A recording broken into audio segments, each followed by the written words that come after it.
How's it going, everybody? Welcome to another review here at Big Gold Belt Media. As you can see by the towels behind me, we do episode 5 here of Gen V, Damien G, Nadia, and Cam in the building. Follow us at Big Gold Belt Media across the board. Episode 5, Gen V. I know last time we said it was random for episode 4, and we wanted to see a little bit more of where it was going. We had some time skips and we had some weird what the hell just happened moments. We had some more in episode 5. Rufus, my first words out my mouth were fucking Rufus. And for those who are new here, this is going to be spoiler filled, so this is your warning. La la la la la. If you want to leave, that's fine, but aside from that, let me just tell y'all real quick, I hate Dean Shetty. That's number 1. Number 2, fuck Rufus. And number 3, Kate's a hoe. So from there, we'll go with the rest of episode 5. So what stood out to all of y'all, aside from what I just said, about episode 5? Nadia? So for me, I feel like this episode, even though it brought more questions, it kind of answered some questions. We kind of saw that it was Sam that killed all those other officers when Cricket tried to help him escape. Because they didn't really show what happened to the rest of them. So this one, we kind of saw like it was him, but he's thinking he's killing all these puppets. Like they kind of made like a fun scene where he's like killing all these puppets, but it's like brutal. He's like really killing like human beings. So that kind of answered that like, oh, it was Sam, like just losing his mind. And then the party was a little weird because everybody's like, whoa, what happened? Like everybody's like tripped out. Apparently Emma was like super big. And like they were all doing like weird stuff and then like the weird hookups and all that. And then that kind of brought on some like unanswered questions like what's her name? She turns Jordan. Like do they actually really like each other? This episode kind of brought a lot of like even more questions with that. It was fun. It was interesting. It was a little weird at the same time, but it's Gen V. Of course it is. Cam? Yeah, I feel the same way. I feel like that was what we're accustomed to now in this whole entire series is just saying weird and wacky things that you didn't think that they could outdo from the last episode, to be honest with you. Just to highlight the point where Sam is like imagining he's beating up these puppet, security guards, and they're like glitter, blood flying everywhere and stuff like that, and like puppet organs and stuff. And then it cuts back to the regular scene where it's actually people, and it's like, wow, Sam, you were fucked up, man. Like you're really messed up in the head to be just ripping these people in pieces like this. Like, oh my gosh. And then I loved, honestly, Emma seemed like she's starting to get the notoriety that she didn't get previously, and kind of like the credit for being awesome, and just getting that type of support from people around her and her peers. And then also, like Nadia also pointed on, Marie seems like she's debating on whether she wants to have this relationship with they, well, you could say Jordan, for instance. But it still is pointing and touching on subjects that we deal with today, which I think is great. But it's just opening up a new level to it because it's just, it being a gender fluid superhero. It's like, wow, like it's on a whole nother level, of what she's going to deal with in this relationship and stuff. So, and fuck Rufus, man. Can't stand that guy. I don't know if he has did it grow back? I don't think it grew back. Maybe he's just walking around. They mentioned that he just, this whole entire he just time. I sits don't on know. the toilet. They mentioned he sits on the toilet. Of course. But yeah, man, I mean, I think it was a great twist. I feel like we might have seen a little bit of it coming though, towards the end of the episode. I didn't expect. You didn't expect it at all. I felt like she was a little weird, like she was a hoe for show. Yeah, you just say that. She was doing whatever she wanted to do. Here's the funny part about Kate. Like when we first started watching the show, like we realized when she hooked up with oh my god, what's his name? RJ? RJ. I was gonna call him Magneto. Wrong series. Yeah, and we immediately was like, yo, fuck that bitch for hooking up with her, her man's best friend. and then like her trying to be a good teammate of like, I need to get to the bottom of this bullshit. And then when you realize like she was fucking over everybody, like she did it to Sam, well, she did it to I was gonna say Soldier Boy, she did it to Golden Boy, she did it to her friends. Like this bitch was out for herself, and the way it was framed was, I thought it was helping you. Shut the fuck up. No, you were not. You were doing it for self. Okay, this was self-preservation. You know, it's one of those things where if we look at past superhero iterations, it's almost like the Purple Man or Kilgrave, right? It's like those are those types of powers of persuasion, or Silver Fox from the X-Men. Like, no, that's the power of gods, essentially, to make you do whatever I want you to do.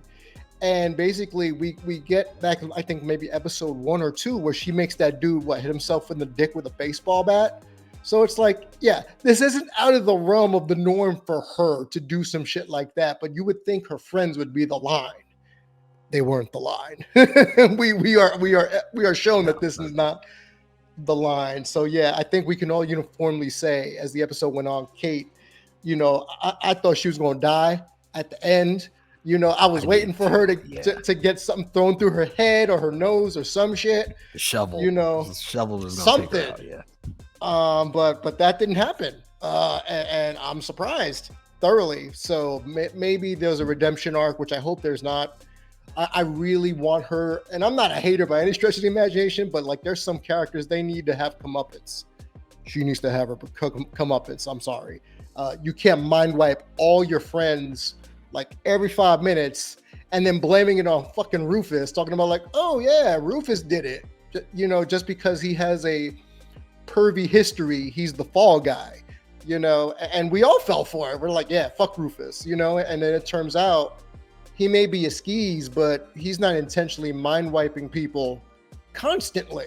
You know, that's coming from higher up. And then we realize, and I wrote here in my notes, that the most evil person in the show so far is Dean Shetty. And I brought this up last review, is that a person with no superpowers, but can manipulate the emotions of people naturally.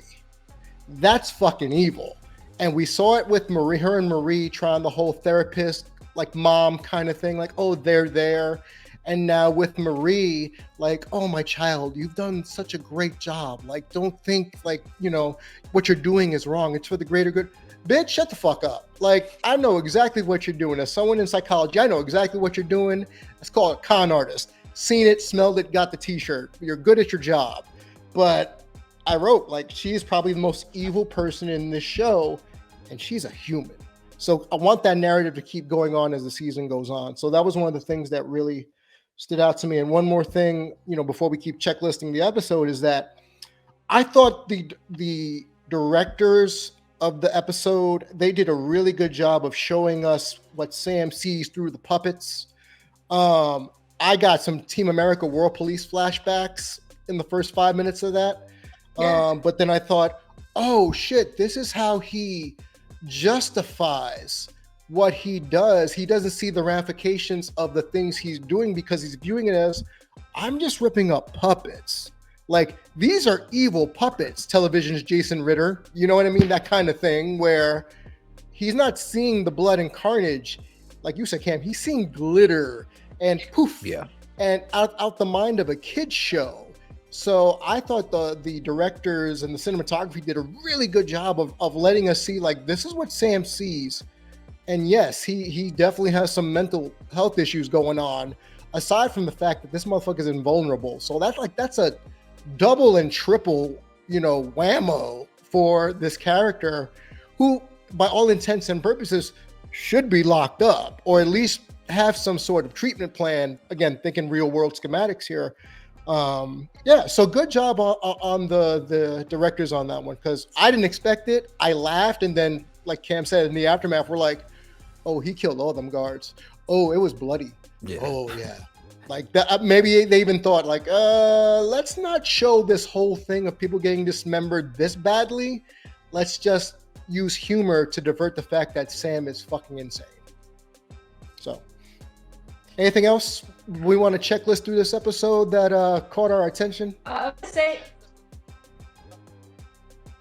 was just gonna say, like, back to that kind of made me ask the question, like, was Kate completely selfish in all of her actions, or was she actually trying to look out for Golden Boy when it comes to Sam?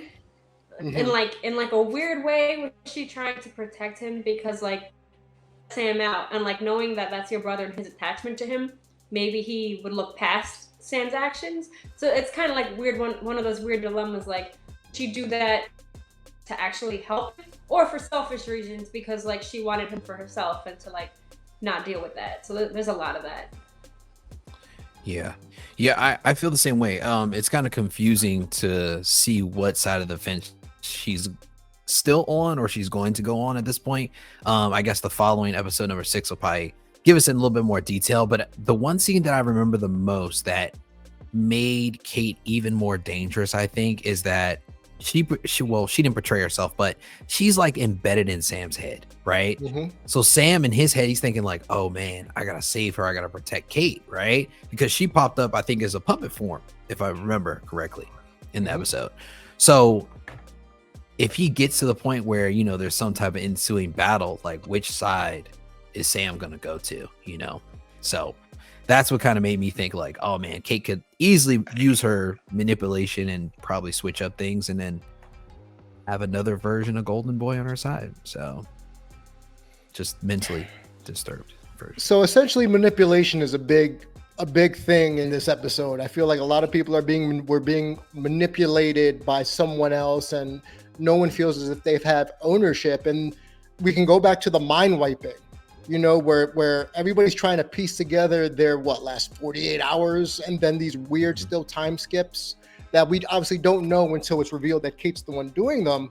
But we're seeing like people go from like uncovering the truth or getting to the bottom of something to doing something so mundane like being at the pool house or getting some Whataburger or something. Like, wait a minute, where did we, like, that's where we put them to keep them safe. To that argument of like, oh, is Kate really the hero here in a way, or does she view herself as a hero because she's keeping her friends alive as opposed to them uncovering things and thusly winding up like Golden Boy and going crazy and then thusly, you know, killing themselves or worse. Yeah, it's definitely a lot of depth to this whole entire episode. I think it'll probably dive deeper as we go further into the season. But I like where it's going as of right now. They've definitely made us fall in love with a lot of characters and kind of made us kind of connect to a lot of them as well.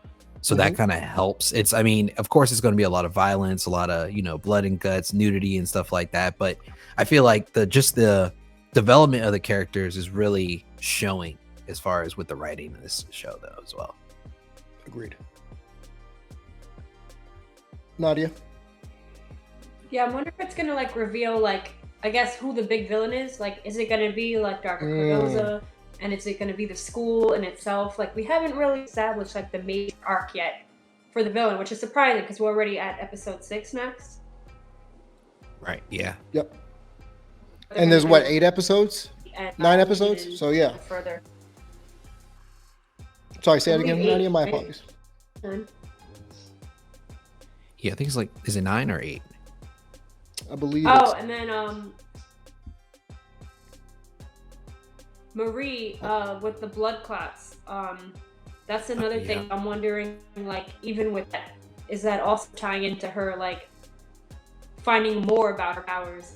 And then also like the dean like still wants to protect her, so maybe she knows more than she's letting on. But something with her powers is probably going to be even more important in the season. Yeah, that was another wrinkle of the powers. Yeah, of Marie's powers, where she found the tracking device in her neck and was literally able to pop it out, I guess. And it goes back to the last episode where we didn't know she could manipulate blood powers internally. We just thought she had to make it outside, like some sort of blood magic. Where no, she can manipulate the blood internally of a person. And I'm like, that's pretty fucking evil too, because it's one thing to use it as a blood rope, you know, to restrict somebody. But worst case scenario, you could blow somebody up internally. We've seen it with Rufus's penis. Like, if she really hated you, she could blow you up consistently from the inside. So And I also felt like maybe I was wrong, maybe I'm wrong, or maybe I'm just on the island by myself. It stopped being about her this episode and about the team. Even though, you know, she was plotted to be the main star of this, I guess, show when we first started looking at the first 3 episodes. So I like that in this episode, she took a step back, you know, as far as like being the focal point, save for her relationship with Jordan. Yeah. But like, it's now we're getting looks at the entire class. Like, okay, this is your motivation. This is why you're doing what you're doing. You're like, oh shit, this is your tragic backstory, because I don't think anybody's had a pretty regular backstory so far here in this series. So I think that was a good usage of taking a main character and at least putting them in the background for a little bit and not focusing more on her powers and focusing on her as the person, which I thought was pretty cool. When she confided to Emma, you know, like, oh, I like Jordan, after a lot of poking and prodding, like, yeah, you do. No, I don't. Right. Yeah, you do. And then like teenagers, I don't like them, trying to play it cool. In reality, it's like, would you stop? Just admit y'all like each other and just keep it moving. Like, what are we even doing here? So I like that part of this episode. Yeah, I think that was it's a great way to I guess you said real like quick. you said. I just wanted to say back to that with Jordan and Marie. I think the kind of way that they're going with Jordan's like you were talking about her gender. So I think she wants to be in like more of like the female form, and she feels like with Marie, like she wants to be in the male form, like to make her happy. So it's kind of interesting how they're like showing that like her internal struggle is more about like her gender identity than like her powers.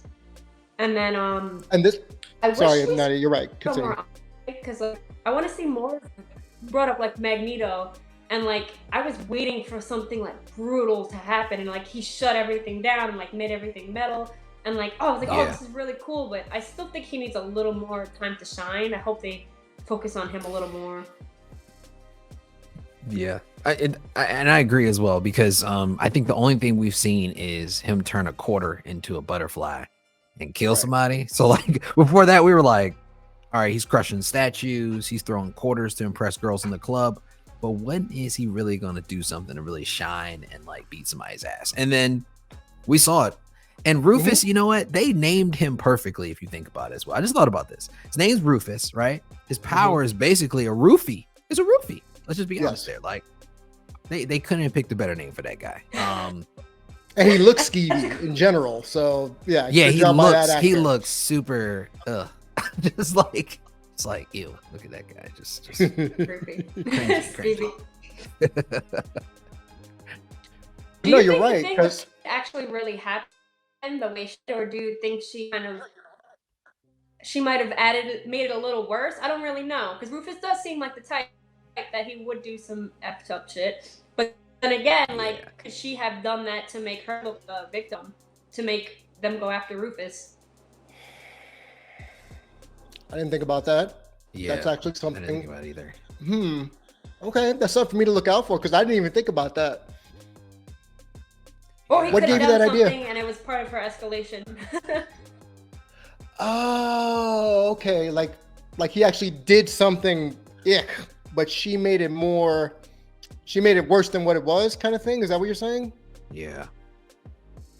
That's interesting. Like she made it worse. Theory, though. She manipulated him worse. Like, I don't know. It's interesting. I'm curious. Huh. Please don't make me start liking Rufus. I don't want to do that. Now it's like, great. Now I gotta be on Rufus' team. Like, I'm saying I'm not on Team Rufus. We're not trying to be about that life. Hell no. But about Andre, like you brought up something really good about powers. You know, like I mentioned earlier, like I'm waiting for him to be like Magneto, and we almost saw it when he was going to kill Rufus. You're right. But what if he does it to Marie, because she unblocks his mind like some weird empath, and the one tear, man, like, oh, this man's soul just broke. Yeah, like completely. I can see him going on an all-day killing spree, because his mental state has been fucked the entire series. Oh yeah. His best friend dies potentially in his arms, essentially.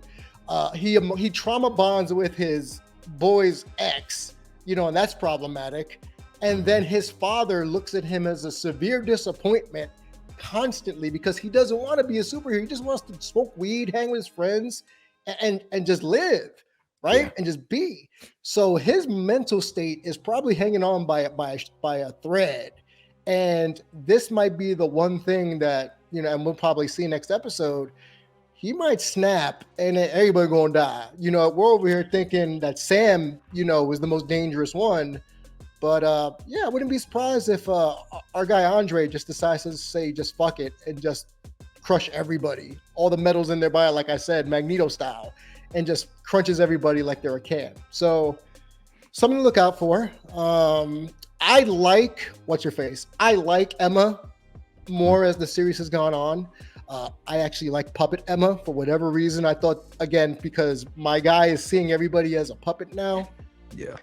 But I wonder if that's the safe switch, for him, because like it's the justification, like, oh, I'm not killing people, I'm killing puppets. Nobody's gonna care. So like what for him mentally turns somebody into a puppet versus seeing them in the real world? Sorry, my psych brain just kicked on. I'm like, ooh, I want to know like what's the trigger here, to turn people into puppets in his brain. But yeah, no, she cracked the top 100. I wrote that down, and it goes back to the, from episode 1 where there's this like MySpace top 7 of like, I need to be in the top 10. I need to be here. I need to be noticed. The Q rating, social media score, things like that.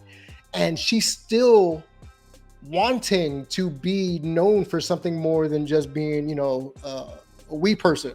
So now it's like, okay, you reached the top 100 because you got big. So are you going to feel the pressure to keep up with that? Is that going to be your power now? Like, what is this going to do to her own psyche? Is she going to let the power go to her head with this social media or this social proof where it's like, yeah, you're hot today, but then you'd be like down, off the list in the next episode. So I'm curious to see just how, again, correlating it to real life, how teenagers can adapt to these kinds of 15 minutes of fame or these up and downs of life and trying to balance being a soup with just being a kid. So I'm curious to see where Emma's journey takes her, because at first it seemed like she just wanted to help Sam because she felt something, a connection toward him. Now is helping Sam helping her? Like, does she still want to be a hero? Or is it going to be about the celebrity, even though she can't stand her mom? So we'll see. Like, that's just something that popped up for me as Emma's story continues to evolve. I think for me, like, that's, like you said, it's a random episode. We got some more info. We got some more, okay, so this is what happened. But now we know, what's his name? The doc wants to operate on Marie. Okay. So, but yeah, he wants to operate on Marie. Right. So now Dean Shetty's like, nah, she's off limits. You can't touch her. So going back to Nadia's point about a benefactor or the main villain, somebody needs her alive. Who? That's the question now I have. Who needs her alive?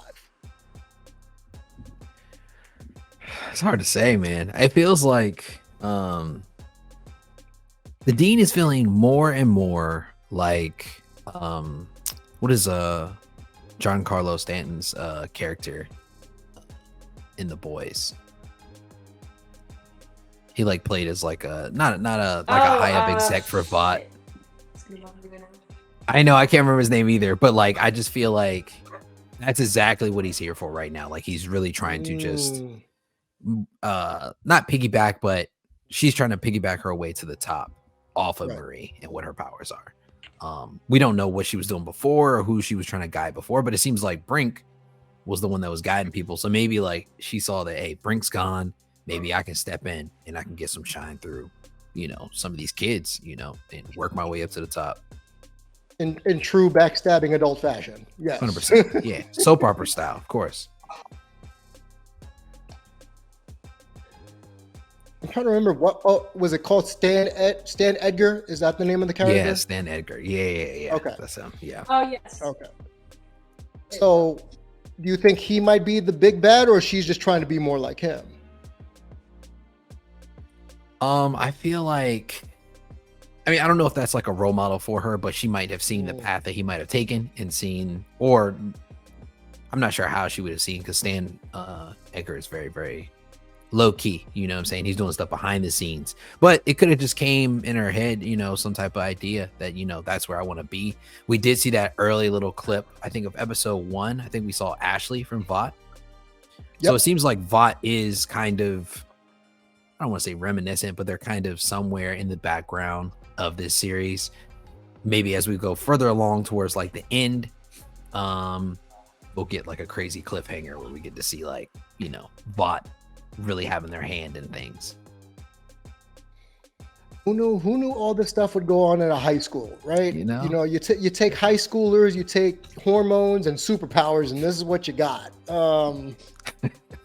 And it's a lot more in depth than, you know, because, okay, let's be honest here. We all grew up in a time where, like, those Dawson Creek years, you know, where that was a big deal to people watching television shows, you know, One Tree Hill and all that crap. But yeah, this feels similar to that, but different. I don't mean that just like because it's a superhero show. Like, this is way less syrupy and way more real. The powers notwithstanding. Any other last tidbits of information or things that stuck out to you for the episode in episode 5? No, that's just the main thing for me, really seeing where this is going to go. Like, the next episode is really going to have to shift towards, like, the major, like, arc and major, I guess, like, climax, like, of what's going on with the series. Like, I guess, like you said, like, it could be maybe a connection to Voight, and, like, seeing how the, like, what's the bigger picture and all this. yes, same. Just to piggyback off of what Nadia said, it just seems like since we only have a few more episodes left in the season, I feel like these next couple episodes are definitely going to ramp up on the action. They'll probably ramp up on the secrets as well, and we'll get, you know, a few answers to what we're looking for. But I definitely can see us getting a few question mark cliffhangers at the last season, just to be like, all right, what's going to happen on the next one? So we got 3 more episodes after this, so I'm really intrigued to see where it all goes from here. I feel as if I don't want there to be loose ends that have to be tied up where the last episode comes and then they're rushing to the finish. Like, that's going to bother me, because I like when stories are paced out well, but then you get to the climactic part and then you solve all 700 problems in 5 minutes. Like, that's not good storytelling. So I'm worried about that, to be quite honest. Fingers and toes crossed that that's not going to be the way that it goes. But let us know what you think in the comments there, everybody. Gen V episode 5. Are we spot on with our thought process? Please like, subscribe, all that good stuff. Big Gold Belt Media, biggoldbelt.com. Cam, where can they find you? yeah, you can find me at Cam's Collection on YouTube, Instagram, and TikTok. And Nadia? She might be on delay. So Nadia's at Gotham Geek Girl.